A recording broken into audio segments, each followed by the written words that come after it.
Ciao a tutti da Marco. Allora, oggi un tutorial per quelli un pochettino più esperti. Abbiamo visto nel tutorial precedente come lavare un pennino incrostato. Stavolta ho una penna vecchia, l'ho trovata nel cassetto del nonno.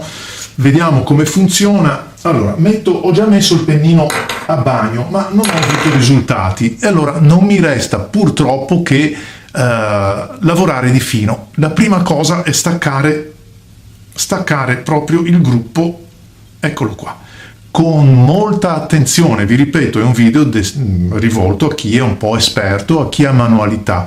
Allora, vedete, bisogna sfilare dalla penna, dall'unità scrivente, il pennino e il conduttore. Io l'ho già pre-lavato e nonostante tutto vedete com'è rimasto così.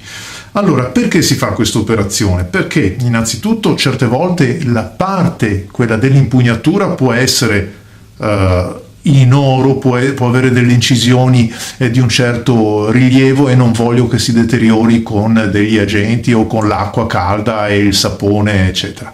Mai l'alcol in senso assoluto, non è il caso di questa penna assolutamente, che non ha paura di niente, però quello che mi interessa è sia smontare il pennino che liberare il conduttore. Allora questa volta effettivamente metterò in acqua sia l'uno che l'altro e come vedete il conduttore, nonostante fosse già stato in acqua precedentemente, guardate che po' di... Ecco, questo tra l'altro è un inchiostro di amine, è un bilberry. Il bilberry è un ottimo inchiostro, ma è anche uno di quelli un po' duretti da cacciare via, perché è una tinta molto densa, molto pigmentata, si fissa anche agli elementi della penna.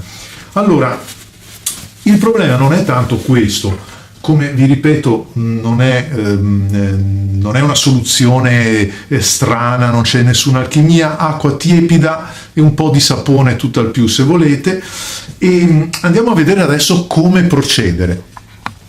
Una volta che l'avete messo in acqua e che insomma lo abbiamo sciacquato e come vedete continua a perdere continua ancora a perdere colore, facciamo finta che adesso per ovvi motivi cinematografici io vi faccio vedere come se fosse già pulito. Vi serve questa arma, uno spazzolino a setole molto fitte ma anche molto morbide, con il quale dare una bella pulitina, facendo attenzione che ovviamente non ci siano residui lasciati dallo spazzolino, qualche setola che si impiglia. Andate a pulire sia il canale del conduttore principale che tutte queste piccole micro fessure che servono appunto per capillarità a portarvi l'inchiostro. Gli date una bella pulita e poi non farete altro che dare un'altra bella lavata per tirare via eventualmente i residui che sono rimasti. Andiamo ad asciugarlo. Io sto facendo queste operazioni in velocità, ma voi le farete con molta più cura. Le faccio così proprio per non annoiarvi con dei tempi morti. Ora c'è però il secondo problema, che è quello di rimontare. Per tutti quelli che non hanno una gran manualità come me, sanno che è molto più facile smontare che rimontare. La parte difficile viene dopo. Allora, sempre molta cautela quando andate a pulire il pennino, però ragazzi, che meraviglia vederlo pulito, vederlo tornare a splendere, soprattutto libero dalle incrostazioni. Veramente bello. Queste sono cose che andrebbero fatte un po' su tutte le nostre penne ogni tanto, magari arriva l'estate, arriva l'inverno, abbiamo quel momento libero in più e dovremmo metterci a fare un po' di pulizia.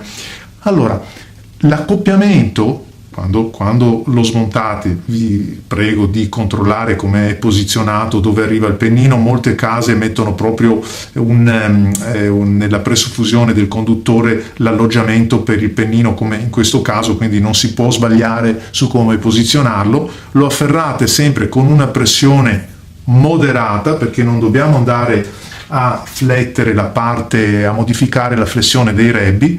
Poi buttate l'occhio all'interno del foro che deve alloggiare il conduttore, perché c'è sempre o un motivo trasversale o un taglio sul cerchio che vi aiuta a guidarvi per come inserirlo. In altre parole, se non lo mettete giusto non entra. Me lo lasciate vedere?